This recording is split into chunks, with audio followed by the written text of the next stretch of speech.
চলতি বছরের ফেব্রুয়ারি মাসে মাত্র ২৬ দিনের ব্যবধানে দেশে একের পর এক ভূমিকম্প অনুভূত হওয়ায় জনমনে উদ্বেগ বাড়ছে। সর্বশেষ বুধবার রাতে মিয়ানমারে সৃষ্ট ৫.১ মাত্রার একটি মাঝারি ভূমিকম্পে ঢাকা সহ দেশের বিভিন্ন অঞ্চল কেঁপে ওঠে।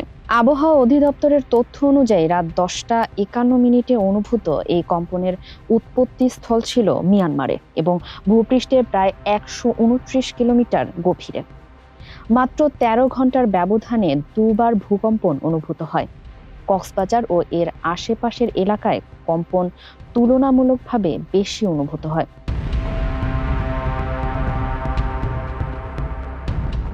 তাৎক্ষণিকভাবে কোনো ক্ষয়ক্ষতির খবর না মিললেও ঘন ঘন ভূমিকম্প বড় ধরনের দুর্যোগের ইঙ্গিত দিচ্ছে কিনা তা নিয়ে আতঙ্ক তৈরি হয়েছে।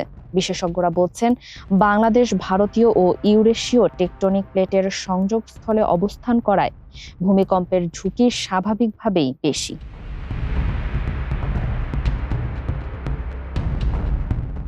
মাসের শুরু থেকেই ধারাবাহিকভাবে ভূকম্পন অব্যাহত রয়েছে। ১ ফেব্রুয়ারি সিলেটে মৃদু কম্পনের পর ৩ ফেব্রুয়ারি একই দিনে ৩বার ভূকম্পন অনুভূত হয়।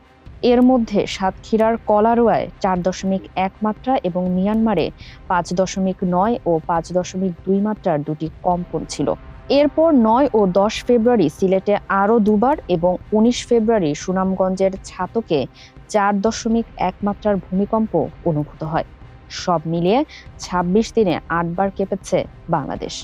ফারিহা আহমেদ, মানবকণ্ঠ।